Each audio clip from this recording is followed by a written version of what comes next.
आप बताइए कि हर पेपर को फंसा देते हैं केस में, बस आप पेपर भरते रहिए हमारे उत्तर प्रदेश में।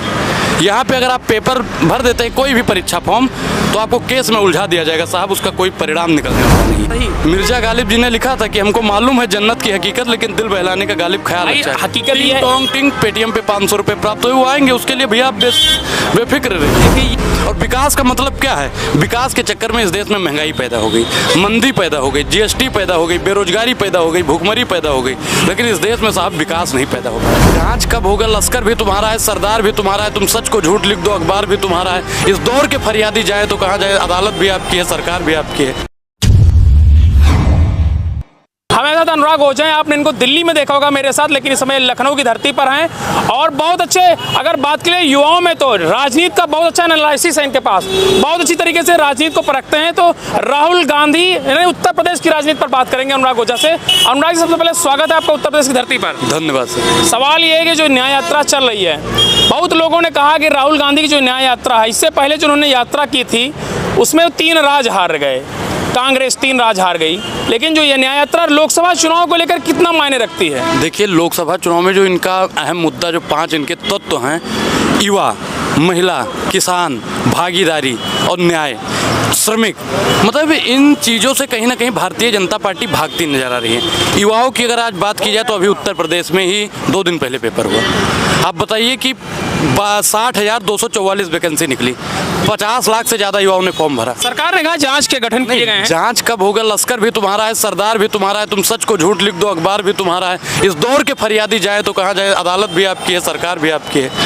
अच्छा, क्या लगता है मोदी लहर और राम लहर में कितना अन्य पार्टियों के लिए बहुत आसान होगा? देखिए, एक चीज़ पहले बताइए, मोदी लहर क्या है?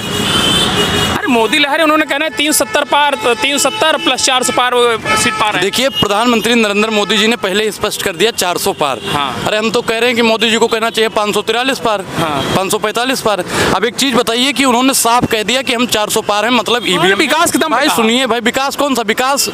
मैं एक चीज फिर पर्सनल जाऊंगा, आप कहोगे अगर मोदी जी कहीं 4-6 महीना रुक गए होते तो शायद विकास पैदा हो गया होता।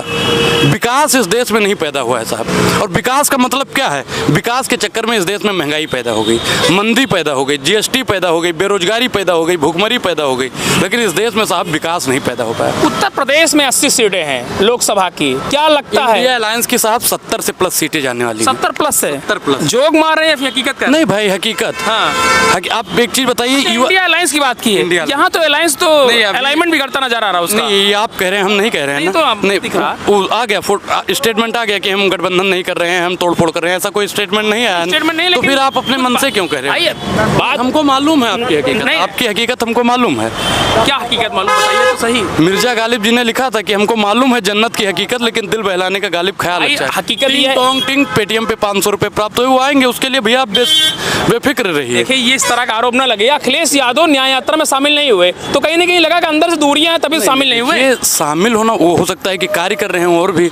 उन्होंने लेटर लिखा था, बाकायदा लेटर लिखा था कि रायबरेली में वो न्याय यात्रा में शामिल होंगे, लेकिन लखनऊ में भी शामिल है। कुछ समस्या भी हो सकती है। समस्या है कि सीटों का बंटवारा नहीं हो पा रहा। नहीं भाई, वो अंदर की बात है, वो हमको इतना नहीं मालूम है। ये आपको अगर मालूम है तो आप बताइए, ये आपकी निजी राय हो सकती है। कार्यकर्ता तो सूत्रों से जानकारी भाई, उनके कई कार्यकर्ता वहाँ पे थे। हाँ। कार्यकर्ता तो वहाँ पे मौजूद थे। हाँ। बाबूजी बारात नहीं गए हैं तो बेटा तो बारात जा रहा है ना। तो कहने का मतलब अखिलेश यादव जी वहाँ पे नहीं उपस्थित हो पाए तो उनके कार्यकर्ता उपस्थित। युवा क्या मांग कर रहे हैं राहुल गांधी से? युवा तो रोजगार की मांग कर रहा है। आप देख, कल हम यही न्याय यात्रा में थे लखनऊ में, भाई इतना युवा था कि जिसका कोई जवाब नहीं है। आप बताइए कि हर पेपर को फंसा देते हैं केस में, बस आप पेपर भरते रहिए हमारे उत्तर प्रदेश में। यहाँ पे अगर आप पेपर भर देते हैं कोई भी परीक्षा फॉर्म तो आपको केस में उलझा दिया जाएगा साहब, उसका कोई परिणाम निकलने वाला नहीं है। पहले के उत्तर प्रदेश में, आपके उत्तर प्रदेश में क्या बदलता नजर आ रहा है आपको? आप बताइए कि 2017 के बाद में यहाँ पे क्या बदलाव हुआ है? सिर्फ डेंटिंग और पेंटिंग हुई है। फीता काटने वाला है यहाँ पे आया। रोडें चौड़ी हुई हैं। रोडें चौड़ी हुई हैं कि घर को तोड़ के और चौड़ा बना दिया गया है। आदम साहब ने लिखा था कि आइए महसूस करिए जिंदगी की ताप को, मैं ले चलूंगा गरीबों की गली तक आपको। गरीबों की बस्तियों को उजाड़ा जा रहा है भाई। जो सरकार 2 करोड़ वादा लेकर आई थी, वो सरकार कहीं ना कहीं अपने वादों से भाग रही है। कहा था 15 लाख आएंगे आपके खाते में, शायद आ गए होंगे, हमारे खाते में नहीं आए। आए हैं तो बता दीजिए आप। नहीं आए। आपके भी नहीं आए तो यानी झूठा है। हाँ। उन्होंने कहा था कि 100 स्मार्ट सिटी बनाएंगे, आप गिनवा दीजिए कितने स्मार्ट सिटी बने हैं। उन्होंने कहा था नमामि गंगे की, बनारस को सजाया भाई 2 बन गया और 98 और गिनवा दीजिए। अच्छा, आप 100 गिनवा दीजिए आज स्मार्ट सिटी यहाँ पे, मैं आज के बाद बोलना छोड़ दूंगा। 100 स्मार्ट मोदी जी का कहना 60 साल अगर आपने दूसरे को दिए तो कम से कम हमको 10-20 साल तो दीजिए। अरे भाई 10 साल दे दिया, पहली गलती माफ करते हैं, दूसरी बर्दाश्त करते हैं, तीसरी में बर्खास्त करते हैं। आप तीसरी बार चाय भी गर्म करके पीजिएगा ना साहब, तो वो भी जहर बन जाएगी। अब आया था कोई गंगा का लाल बनकर, रह गया अडानी और अंबानी का दलाल बनकर। तो आया था कि गंगा का लाल है, गंगा को साफ करेंगे, नमामि गंगे का कितना पैसा खा गए आप बताइए। अनुराग ओझा जो पार्टियां हैं, चाहे इंडिया अलायंस हो, जो विपक्षी पार्टियां हैं बीजेपी से, उनके लिए क्या हिदायत देना चाहता है कि बीजेपी से कैसे पार किया था? आपका अनुभव क्या कहता है? देखिए, रोजगार इस देश का सबसे अहम मुद्दा है। हाँ। क्योंकि इस देश में 20 से 25 साल का 46% युवा पढ़ा लिखा है जो आज बेरोजगार है। लेकिन साहब की सरकार में रोजगार नहीं दिया जा रहा है। अगर वो रोजगार मांगता है तो उसके ऊपर लाठी। आप तो हमेशा कहते हैं सबसे ज्यादा रोजगार तो इन्हीं की सरकार में दिया गया है। तो आप गिनवा दीजिए कौन से सेक्टर में रोजगार दिया गया है। अरे भाई साहब, वो तो बकायदा वो प्रेस कॉन्फ्रेंस कर लीजिए भाई, कितना कॉन्फ्रेंस हुआ है भाई 2014 के बाद में आज तक एक भी प्रेस कॉन्फ्रेंस नहीं हुआ है। आम आदमी से मन की बात और अडानी जी से धन की बात। वाह शासन तेरा खेल, ईमानदार को होगी जेल। जो इनसे सवाल पूछता है उसको जेल, मुकदमा ईडी और सीबीआई भेज दिया जाता है। हमारे घर ईडी सीबीआई जाएगी तो भैया उसको खुद चाय पिलाना पड़ेगा अनुराग ओझा को।